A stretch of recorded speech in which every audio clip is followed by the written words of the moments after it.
Hi, and welcome to our 1,000 subscriber special. Today's going to be a little bit different. Some of the original footage I shot has to be changed. My gluten-free buns didn't rise properly.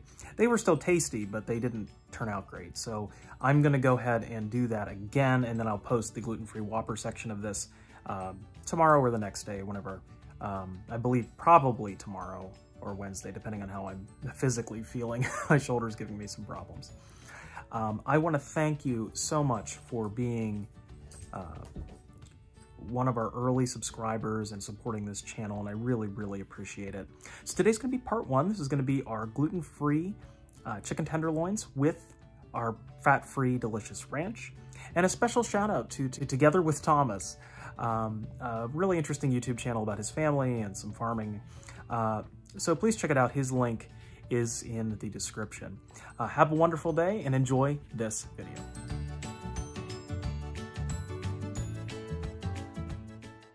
Okay, we're gonna start with our ranch here. As I said, this is fat-free. This is non-fat Greek yogurt. It is delicious stuff and incredibly useful. I'm gonna do a whole show on that. And this is our non-fat buttermilk. You can use 1% as well. This is non-fat. Okay, so what we're gonna do here is we need it to taste good instead of, you know, like that normal fat-free crap you get. So we're gonna put all the same stuff in here. We need some lemon juice. That's our acid component.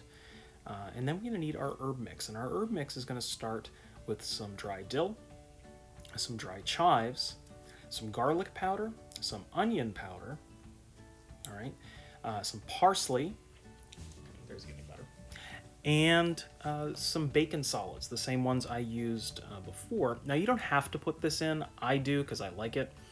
You can leave this out pretty easily. And also some coarse ground black pepper and some salt. I'm going to speed through the mixing here. This is a cup of our non-fat yogurt.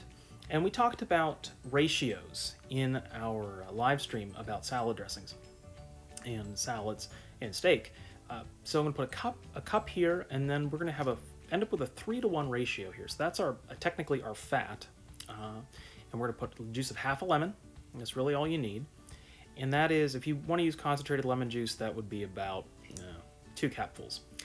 And then we're going to put in a teaspoon of onion powder, a teaspoon of garlic powder, half a teaspoon of parsley, half a teaspoon of our bacon, 1 teaspoon of dill to start, and then 1 teaspoon of chives to start. And the reason we are starting with that is because oftentimes with dry herbs, you need to add more later in this type of a mix because they don't bloom as much, so you need almost twice as much.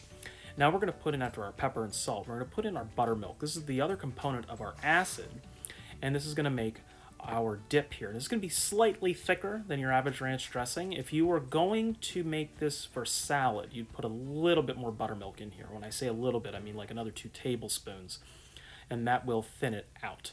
So I'm going to mix this up here and taste it and see where we are with seasonings, with a clean spoon, of course.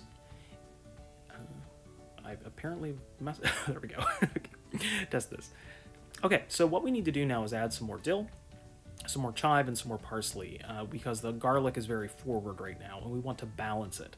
And these are the herbs that will balance that, so we have it nice and even. The other thing I'm going to do is to add some sweetness to this with some white balsamic vinegar. That's a trick I use in a lot of things without adding sugar.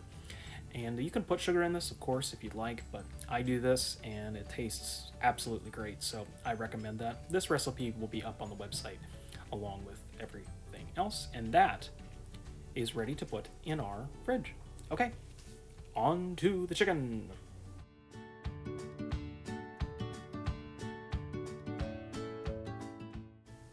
Alright, so we've talked about chicken prep before on this channel, so I'm just going to zoom through this a bit. This is frozen chicken tenderloins that I've had defrosting overnight. I ran them under cold water first, just to kind of get them started, and then threw them in a bowl and stuck them into the fridge. Remember, we're going to put some paper towels down here to protect against too much chicken with fluid getting onto our board. We're going to dry these out and make them nice and as dry as we can. Okay, and now we're just going to make our brine. Typically with fried chicken, what you want to do is marinate it and we're going to use the same buttermilk here. Buttermilk's classic flavor. So we're going to put some buttermilk in, and that's the acidic part. And then we're just going to put in something, you know, you may not think of. This is pickle brine. This is just Vlasic standard commercial pickle brine. Nothing fancy, nothing artisan. That is about a quarter cup of that to a little over a cup of buttermilk. And that's some smoked paprika going in there. And then a little bit of ancho chili powder, some garlic powder, some onion powder. And this may sound weird, but dry basil. It's delicious in here. And also we're going to add some dry thyme. It gives it a nice earthy note into the chicken itself. And then we're going to add just a little bit of spice. And that's going to be a pinch of cayenne pepper after we add some salt and black pepper here. The ratios here are kind of up to you. I will leave the recipe on our website so you can take a look at mine. Just a pinch of cayenne for a little bit of heat. You could also use some hot sauce there if you so choose. I like Crystal. We're going to put this in our buttermilk bath here, and we're going to leave this for anywhere from 4 to 24 hours. Longer is better, but you don't want to go much over 24 hours. All right, so let's get this into the fridge. So we are now 24 hours later since I put that in the fridge. This is our gluten-free flour mix. I'll leave the mix on my website. There's some coarse ground black pepper and some salt. You just want to season your flour a little bit. You don't want to go too overboard. We're going to put in, because we already have the brine with the chicken, and that's going to season it the whole way through. So we don't have to do too much on the breading. Also, the breading has a tendency to dissipate into the oil a little bit when you're frying. Okay, so we're going to put in this, again, some of our dry basil. It's very, very good. It's just a little brightness that you may not expect. It's very tasty. And also we're going to put in a little bit of paprika, and just a little bit. That is a traditional spice here. We're going to mix this up, and traditionally what you do is put this all in a paper bag and shake it up, and then, but I don't have a paper bag, so we're going to emulate that by tossing it in this bowl like we would if we were dressing chicken wings. Okay, to the stove for oil. And this is some canola oil. You could use peanut oil or grapeseed oil, anything that's high heat. I'm pouring a couple of inches in here, 3 inches to be exact, and that's right around a half a gallon. And you need enough so the protein doesn't stick to the bottom of the pan. So I'm going to show you how to bread these. And we're taking right out of the buttermilk, right into the breading. You don't want to drain that buttermilk. You need that to stick to it. I'm not doing a double breading here, so toss them like this, and you're going to get all those wonderful little nooks and crannies and the randomness that comes with really, really nice breading on chicken.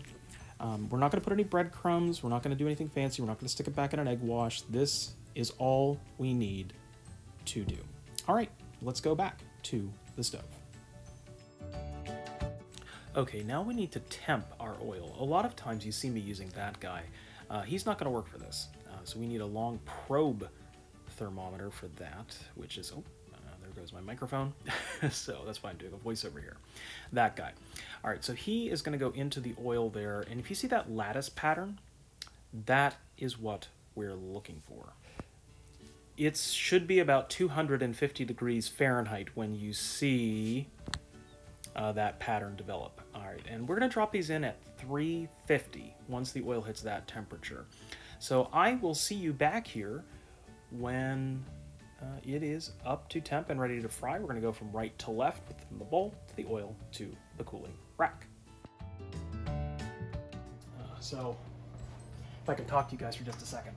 So once we get this up to temp, okay, like I said before, these guys, 3 or 4 minutes, that's it.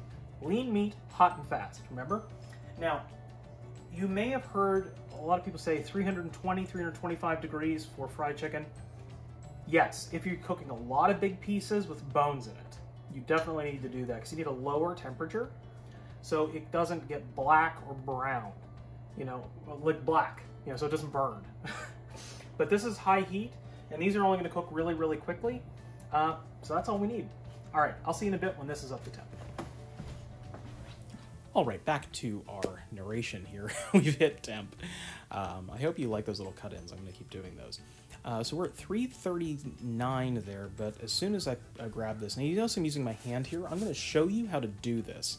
But I want you to use tongs at first until you get used to this. Just put it in, drop it away from you so the oil doesn't splash. You see that violent bubbling? That's the water coming out of your fried food, and water has a tendency to splash up and kind of fry your hand. I've done that a couple of times. It's not pleasant. All right, so this is exactly as you see, 3 minutes, 48 seconds later. And these guys are ready to come out. You can see them poking on the top there. Once these float, or begin to float, they are done, because that means the water has equalized with the fat it's cooking in. So we're going to put these out on our rack, and we're going to drain them. And you want to leave them here on a rack. You don't want to put them on a paper towel. This type of flour has a tendency to get a little bit soggy. So put them on a cooling rack like this, let them air dry, and I'm going to do the rest of these off camera, and I'll be back when they are done. All right, so we're at the end here. I fried our other pieces of chicken. You can see that our oil has kind of colored a little bit here, and that's good. Your secondary pieces of chicken are going to be a little bit darker because you put more things in your oil. The great things about using high heat oil like this is you can just filter it and then use it again and again and again. Usually you get 6 to 8 fries out of this same oil. So I'm going to filter this and use it for some fish and chips and some fried shrimp and a bunch of other things I'm going to be making. There's no reason to throw it away right away because that stuff is expensive and hard to come by right now. So our fried chicken is done, and I am ready to plate this up and eat it. See you in a bit. Okay, all right, so we're ready to dig in here. I hope you've enjoyed this 1,000 subscriber special. This has been a total thrill for me, and I can't tell you how thankful I am that people like these videos, and I hope you're learning something. As a celiac, being able to eat traditional fried food is something that I've missed. Not the healthiest thing in the world, but it's also fantastic. So what we're gonna do is, we've got our stuff here. I'm just gonna take a bite. So take this guy. This is a nice,